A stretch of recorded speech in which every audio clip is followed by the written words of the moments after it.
How's it going, everyone? Adam from Sinister Custom Cycles. I got so much to cover, so I'm going to get right into it on this video. All the issues that I've had with this bike and this order process has been horrible. What to look for, what to avoid, and things that I'm going to be working on. So right into it. This build was finally done, 10 miles on it. A couple little minor things I got to clean up on it yet, but for the most part it is actually rideable. First and foremost, the main thing that gave me the most trouble is, you see the crank on there? It's pretty much a stock crank arm going through the frame. Granted, the actual arms are bent, but the crank arm going through the frame is only 6 inches on this kit. You'll see on the kit on my bike is actually much wider, that's 10 inches. Plus it still has a bent crank arm, so I have no issues at all clearing the engine on either side.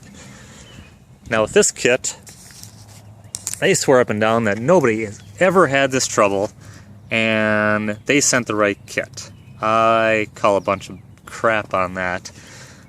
I had to move my engine up right to touching the top tube on the frame, same beach cruiser style. I had to move it up so far that I actually had to chop the top part of my choke lever off to gain an extra 1/4 inch. And even then it wasn't enough.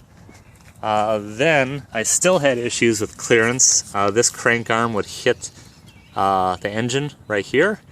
So I had to try and get down here. I had to grind my crank arm down and groove it, and even file down some of the engine casing on here for an extra 1/16 of an inch so I can clear now. And even then my clearance is minimal. Yet they say that they haven't had this problem and that they sent the right parts. I beg to differ. I will never be dealing with that company again.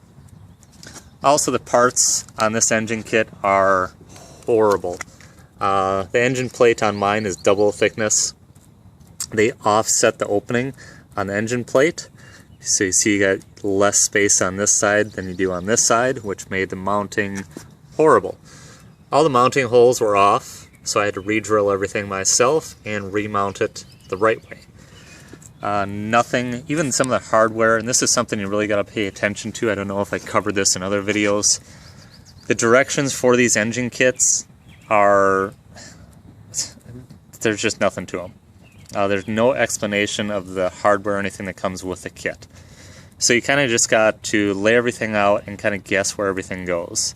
Every kit I put together so far, the bolts are going to be too long in one part or another. So on one kit, the engine bolts going in the bottom here, holding the engine to the plate, will be too long. On this particular kit, these holding the exhaust pipe are too long. So basically, safeguard, keep in mind the engine is so soft. The metals are just cheap, really soft metal, so it's easy to strip out, and if you strip them out in the engine, the threads, you're done for. It's going to be a huge headache and might not even be able to fix it. So run your bolts in carefully first and stick a paper clip down the hole first just to see how long it truly is. And then what I did, I just had to cut down my bolts and grind them down so they fit the right way. What else here? So we got the crank, we got the bolts. Check that before you run them in. Other than that, pretty simple stuff. The gas tank was just covered in rust, just horrible. That thing was just dirty. Always check your gas tank, so don't just put it in there and put gas in there and start running it. Check them out, clean them out. Fuel line. Fuel lines on these, for one, they don't spend the extra 2 cents and give you long enough. If I used the stock fuel line, it would have been stretched tight end to end, and it was a really cheap, thin rubber. Never would have held up. A lot of people have read it will crack and just fall apart basically within a couple months. Go to a small engine store, get a real decent fuel line. 1.5 foot cost me like $4.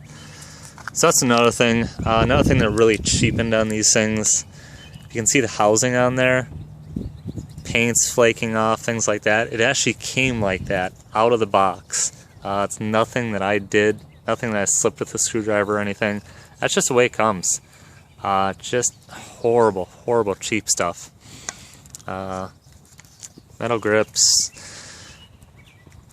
Other than that, for the most part, I'm not going to get too much into it. There's a ton of other stuff, but I'll actually do other videos for that. Next upcoming videos, what I'm going to do is I'm going to cover on how to do the bearings right on the crank. That's an issue that I had in the past. And also we're going to get into gearing. So that's how big your rear sprockets are and how big your front sprockets are. A lot of people watching my videos and a couple comments in the 2-stroke versus 4-stroke. There's a lot of people out there that are die-hard 2-strokes users, and there's a lot of good about them. Modifications, you can modify them endlessly. You can get more power out of them, you can get more speed out of them. However, if you want to do your gearing right on a 4-stroke, you're going to have all the benefits of a 4-stroke, plus you're going to have the power. Like this one here, I'm using a 48-2 sprocket. Mine, I'm using a 44-2 sprocket on the back. So one of my videos I'm going to dedicate just to gearing and let you know what the differences are as far as top speed and power. And I will say this much, I am shocked at how much more low-end power and torque that this one has with just adding 4 teeth to the rear sprocket. And also, like I mentioned before, I don't really know a time frame, but I am working on a totally different engine setup for these bikes. I'm kind of making some advancements in a new engine style that I've found. It's nothing that I made a new engine or anything. It's just a new engine style that I found that I haven't seen anybody use on a pedal bike before. So at some point when I have the money, I'm going to build another bike for myself and try this new engine on it. It's an American-made engine and tranny all in one. It's going to be better than any other engine that I've seen on a motorized bike before. It's going to give you the longevity, it's going to give you power, and it is a 4-stroke engine, I'll say that much. It's going to have your power and your speed all in one with nothing to really do with gearing at all. It's in the different style engine that's going to give you a world of difference. Stay tuned for that. That's going to come down the road a little bit. But in the meantime, like I said, I'm going to cover the gearing as far as sprockets, and I'm going to get into the bearings for the crank. Those are some of the main issues. And I'm also going to be working on kind of compiling a kit. I'm trying to track down companies that offer decent parts, none of this really cheap, flaky stuff that comes with it.